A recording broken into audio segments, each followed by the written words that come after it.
നമസ്കാരം. ഭാരതത്തിൻ്റെ ക്ഷമയെ ബലഹീനതയായി തെറ്റിദ്ധരിച്ച പാകിസ്ഥാന് ഇനി ലഭിക്കാൻ പോകുന്നത് ചരിത്രം ഇതുവരെ സാക്ഷ്യം വഹിക്കാത്ത വിധത്തിലുള്ള സൈനിക പ്രഹരമായിരിക്കും. ലോകത്തിന് മുന്നിൽ ഭിക്ഷാപാത്രവുമായി നിൽക്കുന്ന ഒരു രാജ്യം ആഗോള ശക്തിയായ ഭാരതത്തിന് നേരെ ആണവ ഭീഷണി മുഴക്കുന്നത് പരിഹാസ്യമാണെന്ന് ഇന്ത്യൻ സൈന്യം പച്ചയായി തുറന്നടിച്ചു കഴിഞ്ഞു. ഓപ്പറേഷൻ സിന്ദൂർ 2.0 എന്നത് വെറുമൊരു സൈനിക അഭ്യാസമല്ല, മറിച്ച് അതിർത്തി കടന്നുള്ള ഭീകരതയുടെ വേരെറുക്കാൻ ഭാരതം ആസൂത്രണം ചെയ്ത കൃത്യതയാർന്ന ഒരു മഹാദൗത്യമാണ്. ഇന്ത്യൻ കരസേനയുടെ വെസ്റ്റേൺ കമാൻഡ് നൽകിയ അന്ത്യശാസനം പാക് ഭരണകൂടത്തിന്റെ ഉറക്കം കെടുത്തിയിരിക്കുകയാണ്. ടൂക്കോഫ്സ് GOC lieutenant general Rajesh Pushkar നടത്തിയ നിരീക്ഷണങ്ങൾ പാകിസ്ഥാന്റെ പൊള്ളത്തരങ്ങളെ ലോകത്തിനു മുന്നിൽ തുറന്നു കാട്ടുന്നു. ആണവ യുദ്ധമെന്ന പാകിസ്ഥാന്റെ ഭീഷണി വെറും ബ്ലാക്ക് മെയിലിംഗ് തന്ത്രം മാത്രമാണ്, അതിനു മുന്നിൽ മുട്ടുവിറയ്ക്കുന്ന ഭാരതമല്ലത് എന്ന അദ്ദേഹത്തിന്റെ വാക്കുകൾ പുതിയ ഇന്ത്യയുടെ ആത്മവിശ്വാസമാണ് പ്രതിഫലിപ്പിക്കുന്നത്.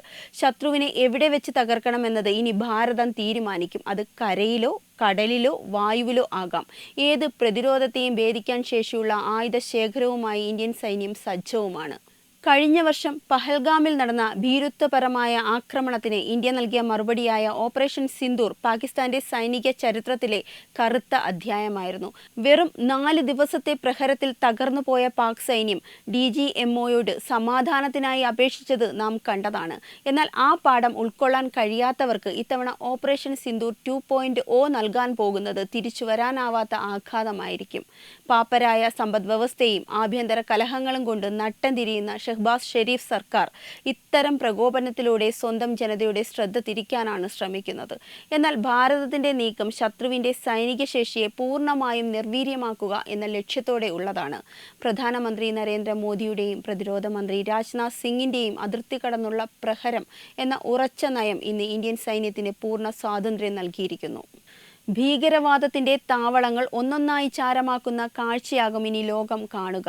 ഭാരതാംബയുടെ സുരക്ഷയ്ക്ക് ഭീഷണിയാകുന്ന ഏതൊരു ശക്തിയെയും തകർത്തെറിയാൻ നമ്മുടെ ജവാന്മാർക്ക് ഇത്തവണ ലഭിച്ചിരിക്കുന്നത് 0 ടോളറൻസ് എന്ന നിർദ്ദേശമാണ്. സംഭാഷണങ്ങളുടെ കാലം കഴിഞ്ഞു. ഇനി സൈനിക കരുത്തിന്റെ ഭാഷയിൽ മാത്രമായിരിക്കും മറുപടി. ചുരുക്കത്തിൽ പാകിസ്ഥാൻ എന്ന രാജ്യത്തിന് തങ്ങളുടെ നിലനിൽപ്പ് തന്നെ അപകടത്തിലാകുന്ന വിധത്തിലുള്ള സർജിക്കൽ പ്രത്യാഘാതങ്ങൾ നേരിടേണ്ടി വരുമെന്ന് ഉറപ്പായി കഴിഞ്ഞു. വെബ് ഡെസ്ക് തത്വമൈ ന്യൂസ്.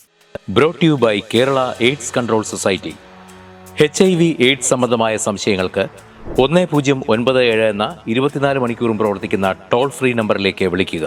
വാട്സാപ്പിലും ഫേസ്ബുക്കിലും ഒക്കെ സ്റ്റാറ്റസ് അപ്ഡേറ്റ് ചെയ്യാറുണ്ടല്ലോ. HIV സ്റ്റാറ്റസോ HIV പിടിപെടാനുള്ള സാഹചര്യങ്ങളിൽ കൂടി അറിഞ്ഞോ അറിയാതെയോ കടന്നു പോയിട്ടുണ്ടാവാം. എന്ത് തന്നെയായാലും മുൻകൂട്ടി പരിശോധിച്ച് HIV സ്റ്റാറ്റസ് അറിയൂ.